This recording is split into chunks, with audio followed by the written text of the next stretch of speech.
What up, B Squad? It is your boy JB, and we are here today with the review for Love After Lockup, Life After Lockup, Season 4, Episode 47. The episode is titled Roses and Thorns. And before we go ahead and get into this review, if you guys are watching this video or any other video on the channel and you guys aren't subscribed yet, then do me a solid favor and stop taking me out on this date and having me pay for it at the end of it.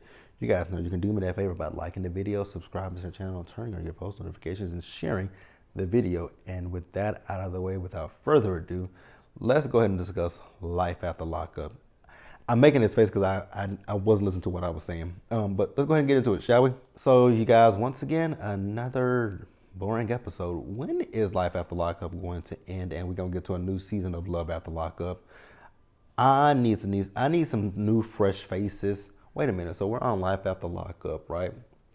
So it's Love During Lockup, Love After Lockup, and Life After Lockup. So I feel like the next iteration will be Love During Lockup, I think. I feel like the next iteration is probably going to be a Love During Lockup. Can we be honest about Love During Lockup? Can we keep it real with each other? We can? Love During Lockup is boring. I'm sorry. Love During Lockup is the most boring part of the franchise so far.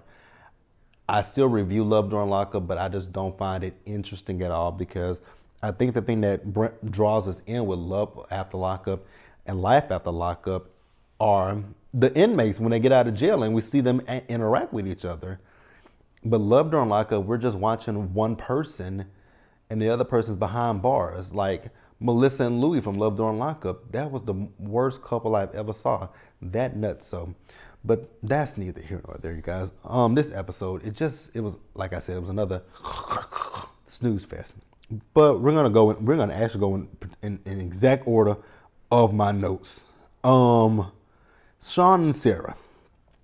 You guys know how I feel about the murderer and the deadbeat, right? I don't give a damn about either one of them. So we see the murderer as she's going over to her mom's house. You guys remember that the murderer told the deadbeat that she introduced her daughter to her father, right? And remember, the deadbeat got upset about that, thinking that the murderer was cheating on him. I mean, shit, never mind. I was about to say something not so nice about the deadbeat. Well, you know what? Look in the mirror, deadbeat, and would you want to sleep with that?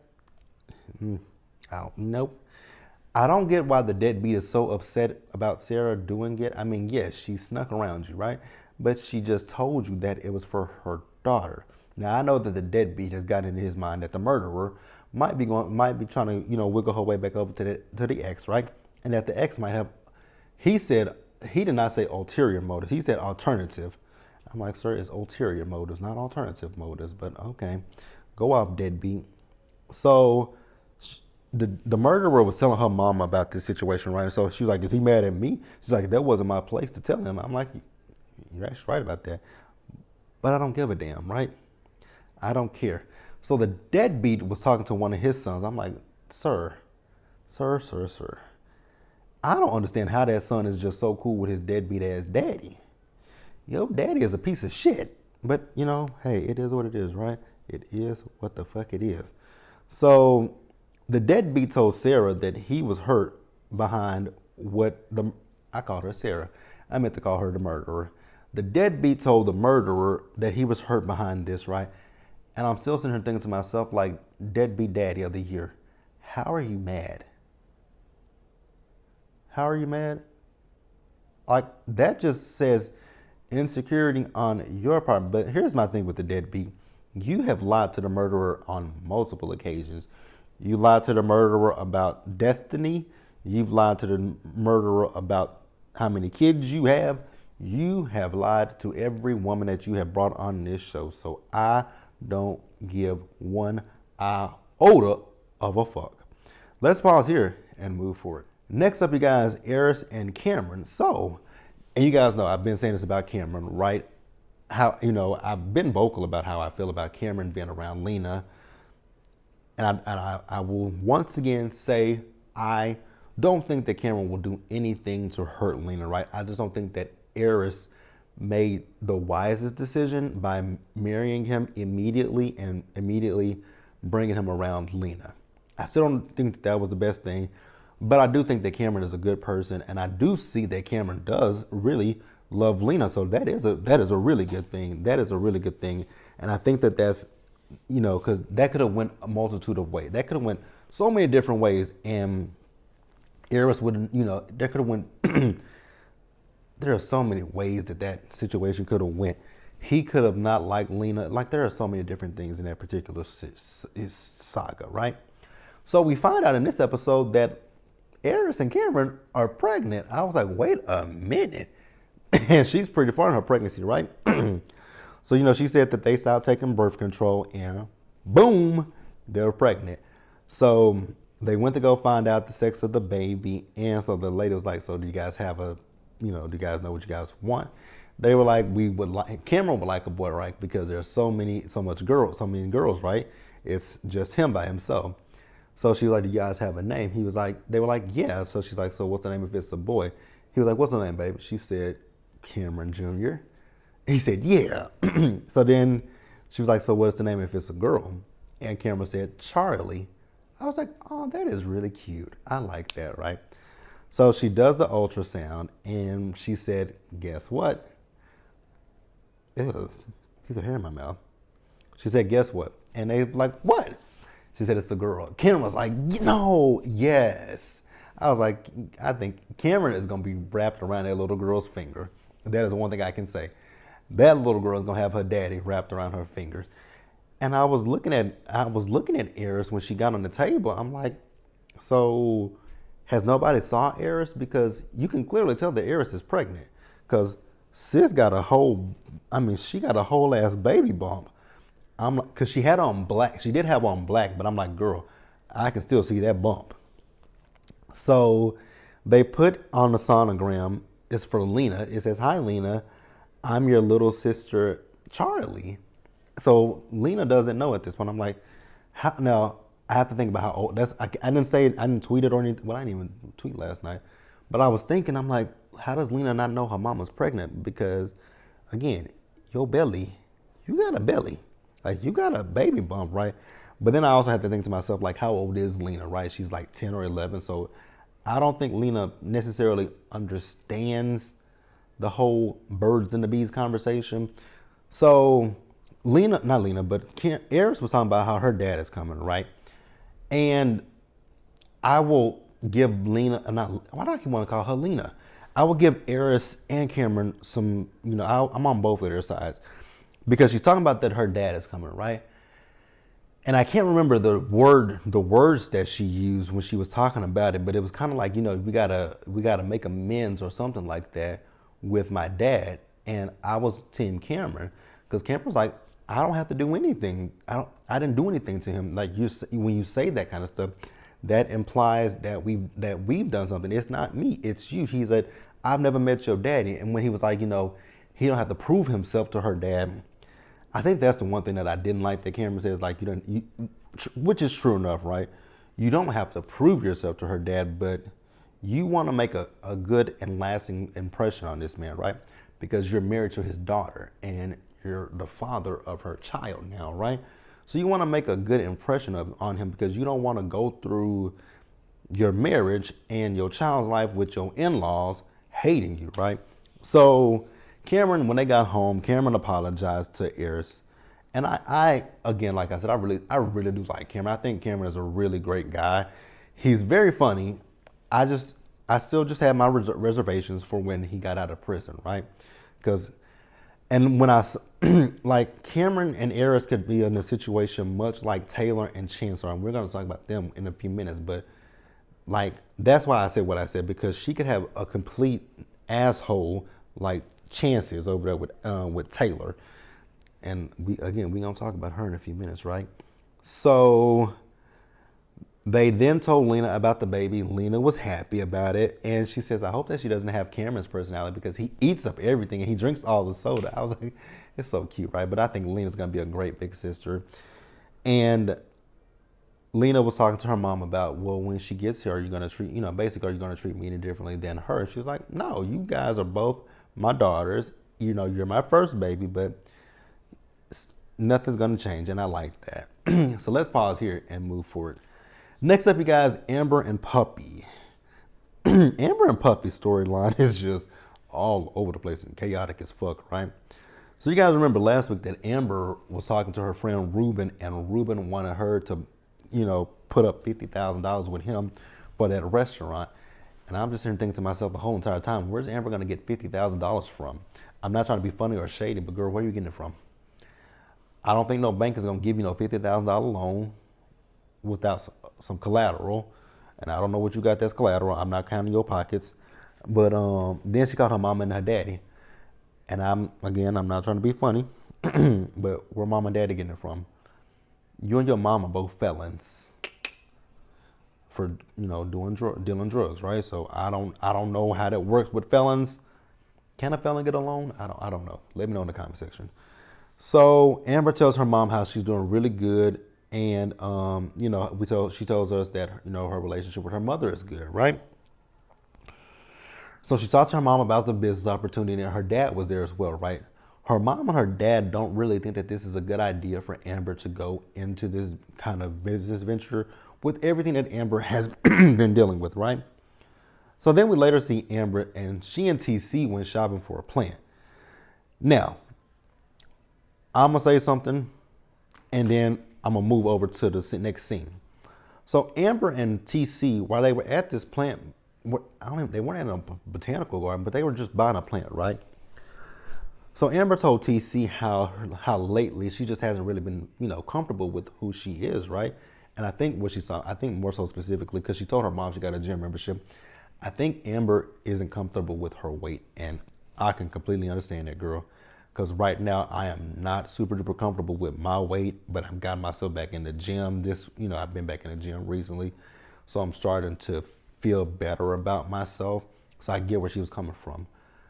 And when you don't feel comfortable with yourself, you don't want people to do and say things that make you feel like, well, damn. Like with Amber and TC was like, oh, well, we'll get through it.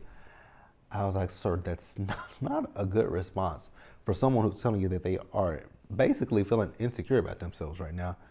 You say, oh, no, baby, you look good, but, do whatever makes you got to find something that makes you feel, get to a point where you feel good about yourself, get to a point where you like yourself, like what you see in the mirror and all that kind of stuff. His response was just so terrible. So then we later see Amber and Puppy as they went to the gym, right? So Amber asked, Puppy about Eric. Now, Puppy did have an attitude when she asked her about Eric. But she says they're done, right? So then she asked Amber, are you happy with TC? Then Amber became rude with Puppy, right? Because Puppy was talking about TC and how she doesn't think that TC is good for her because, and Amber's like, well, we just had one issue after the abortion and we've been good before. I'm like, but girl, if he's not supporting you, that's it's a little telling, right? He's not supporting you because he's trying to tell you something. I don't know what it is, but he's saying something to you and you're just not hearing it, right? So she got upset with Puppy, and I'm like, but Puppy didn't do anything wrong. Like, it was a contradiction. To me, it was a bit of a contradiction because Amber always wants to tell Puppy what's going on with she and Eric, but when Puppy chimes in about you and TC, you flip out and go off on her, right? So she went outside and she got on the phone with her parents to ask them if they're going to give her that $50,000. They basically told her, girl, no, we ain't give you the $50,000 because we don't think that you need to do this. And then her mama told you drink uncontrollably. And even at one point, Puppy said the same thing, that Amber drinks more than I do, but I'm the problem. So for Puppy and your parents to say that you're drinking a lot, are you self-medicating? Are you going through a depressive state? I don't think it's just the weight at this point. You're depressed. And I think you might want to go see a therapist or something because I think she's depressed because it sounds like you self-medicating at this point. But let me know what you guys think about that in the comment section below, and we're going to pause here and move forward. Next up, you guys, let's just breeze through these two because I couldn't be bothered to give a damn. Lindsay and Blaine. So Lindsay lets us know that she's working at a rehab clinic. She's talking about she's liking what she's doing. She's like helping other people. I was like, girl, I couldn't be bothered to care, but okay. So they moved out of their one rental home and moved into another rental home. Girl, when I saw that green carpet on the floor, I was like, ugh. When me and Miley Grace said, ugh, at the exact same time when she walked into that house. So they're in a rental house until the trailer is done. I was like, that dilapidated trailer, girl, y'all need to demolish that motherfucker. And I don't know, I mean, because it's probably gonna cost a lot more to fix that thing up than it was worth to even get it. Because that trailer looked like it needed to be condemned. But good luck with you in that trailer, because I really don't care, right? So Blaine is still on house arrest. Blaine is working a part-time job. Lindsay is complaining about, I'm doing this, I'm doing that, yada, yada, yada, yada, yada, yada. I don't give a damn. So then they went paintballing. Miley Grace didn't want to participate. I don't care. They took Miley Grace home. I don't care. Then Lindsay and Blaine got home. Lindsay wanted to flip out about not having any help. I don't care. Why did they bring Lindsay and Blaine back? I'm being honest with you. I'm being so honest. I don't care about Lindsay and Blaine. They're the most boring part about this damn show. Let's pause here and move forward. Let's talk about Taylor and Chance real quick. Taylor. The writings are on the wall. Like, I think you're ignoring everything that is visibly in your face. So when the scene opens with Taylor and Chance, Taylor is in the room with the baby. She calls out for Chance's help. He screams back at her to let him eat his goddamn breakfast. I was like, wait a minute now. Say what? He literally said to her, let me eat my goddamn breakfast. You can eat your goddamn breakfast out of my motherfucking house is what you can do. Oh, she better than me. Because you ain't finna sit there in my home.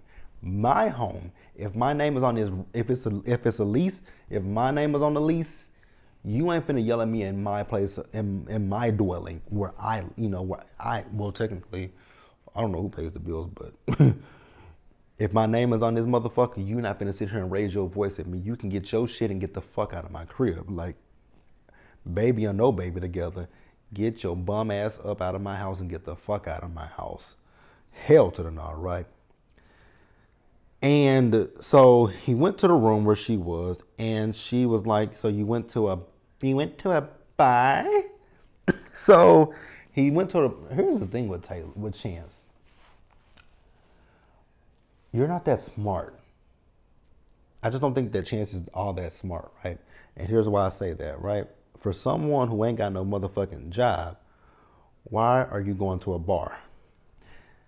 That money that you just spent at the bar could have bought you some Pampers, could have bought some formula for the baby, could have bought some stuff for the house, whatever, right?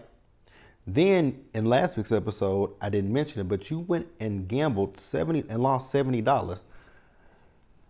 That could have went toward the household. And you still ain't told Taylor that you ain't got no job. So what the fuck so if you ain't got no job, where you telling her you going during the day? Where do you leave the house during the day? Like, do you just drive around for 8 hours out of the day and just be like, okay, let me go back home? Like, I don't understand it. I don't. And she's a fool. So his phone was sitting on the bed, right? And Taylor picked up his phone to look through it. I was like, oh my God. So she found out he was messaging some girl. I don't forget what the girl's name is, right? But she said, well, who is this? I was like, oh, Taylor. Have you never heard the age-old saying, if you don't go looking for something because you're going to find something? Like, you went looking through his phone and you found something, and then you got pissed off with what you found. Don't go looking for something because you're going to find something. I mean, if you always go looking for, and it also speaks more so towards the relationship that you don't trust him. I'm gonna say this right here, and I'm gonna say it again in another scene. If you don't trust the person that you're in a relationship with, break up with them, right? Break up with them. If you feel like you have to go through a person's phone, track their whereabouts, see who they're talking to, you don't need to be with them. because that's not good. That's not good at all. That's a terrible relationship if we're going to keep it real and honest with each other. That's a horrible, terrible relationship. So they got into it about that, right? So then not Taylor, but Chance tells us that, the reason why he's talking to other people is because he can't talk to Taylor. I was like, say what now? Please make that shit make sense, because it didn't. So then he's talking about the friend that he's talking to. She gave him $275 for a lawyer, and then he can't talk to her because of that chick. That chick, the mother of your child, your fiance, but she's that chick. Okay. So Taylor told him what the issues are with her, and instead of him saying he said, "I'm sorry if." That's not an apology. She's telling you what her issues are. You need to listen to what her issues are, validate her issues, and be like, you know what, I'm sorry. I don't mean for this, I don't mean for that, right? But to say if you feel this way, if that happened, if this, if that, I'm sorry. That's not an apology. Period. Point blank. So let's pause here and wrap up the episode. Monique and Derek, you guys, I really don't want to talk about them, to be quite honest with you, but Monique is stupid, Monique is gullible, Monique is insecure, Monique gets on my nerves, right? So Derek is in Chicago, and they went to Monique's home. When they got there, Derek went and hit the ring, because you guys know Derek wants to propose to Monique. So Monique decided that she wants to go through Derek's bag and go through his phone to see his phone log. I was like, oh my God, girl, if you gotta do this, if you really gotta go through if you gotta go through a man or a woman's anything to see what they're doing, don't stay in the relationship with the person. That says that you don't trust them. I'm tired of her. And then the fact that Derek keep calling this girl Big Mama, I'm like, that is so damn disrespectful. Big Mama, that is what you call your grandma. Like we call my grandmother Big Mama. Like, I don't care, you guys. This episode was just, like I said, bland and boring as fuck. Let me know what you guys thought about it down in the comment section below. Subscribe to the channel. Turn your post notifications on, you guys. Share the video. And until the next time, stay safe out there. Take care of yourselves. Wash your hands, you guys. Be blessed. And I'll see you guys in the next one. Bye, guys.